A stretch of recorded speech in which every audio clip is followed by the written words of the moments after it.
কি বলতে পারেন এই দর্শনের শেষ কোথায়? এই দর্শনের উৎস কোথায়?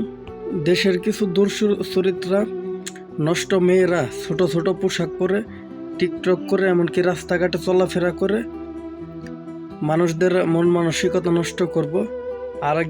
আরেকদিকে কিছু কুলাঙ্গার মাদক পাচার করে মাদক সেল করে মানে আমাদের যুব সমাজকে নষ্ট করব, এমনকি দর্শনের দিকে ঠেলে দিব। সবচাইতে বড় কথা হলো যে দেশে আইন থাকার পরেও তারা, এই প্রশাসন থাকার পরেও তারা কানে তুলা আর মুখে তালা লাগিয়ে সব কিছু দেখা যাইব, শুনা যাব।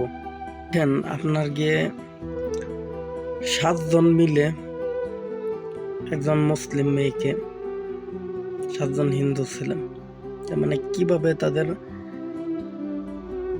মানে কি বলবো, এটা কিভাবে দর্শন করেছে আপনারা দেখতে পারছেন ভিডিওটি।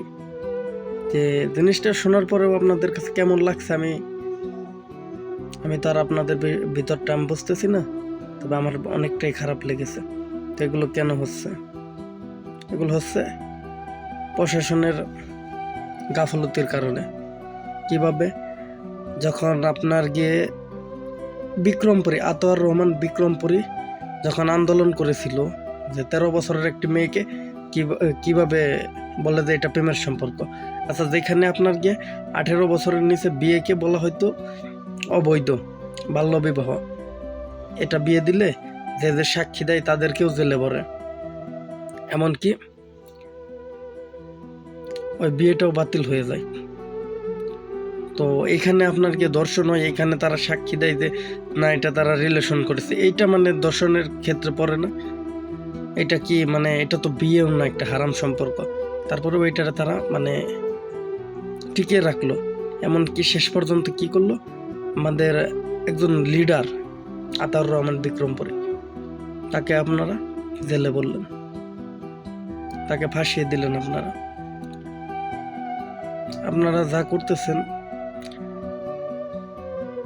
কোনো একদিন যখন আপনার মা বোন আপনার মেয়ের সাথে এরকমটা হবে, ওই দিন আপনারা বুঝবেন।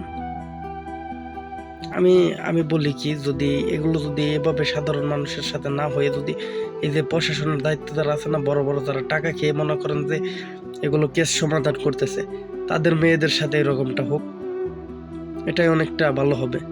আমি বলি মানে এরকমটা বলা উচিত না, তারপরেও আমি বলি যে এটা তাদের সাথে হোক, তারপর তারা বুঝুক যে আমরা কাকে জেলে রেখেছি, আমরা টাকা খেয়ে ঘুষ খেয়ে আমরা এই কেসগুলো আমরা সমাধান করতেছি। আরে কিভাবে সাহস পাই যে একজন মুসলিম মেয়েকে 7 জন মিলে দর্শন করে?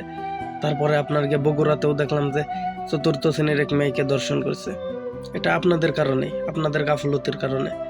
আর মুসলিম সমাজ তো চুপ হয়ে আছে, তারা কিছু বললেই মনে করেন যে তাদেরকে আপনারা বলেন যে জঙ্গি, এটা বলে দেন।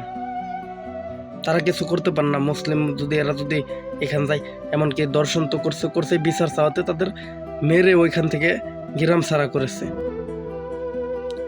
এটা যদি মনে করেন যে কোনো একটা হিন্দু পরিবারের সাথে হতো, তাহলে এটা মনে করেন যে খুব বড় হয়ে যেত। এমনকি পুলিশ প্রশাসন ওই সময় উঠা বইরা লাগতো। এখন কই পুলিশ প্রশাসন? এখন পুলিশ প্রশাসন নাই।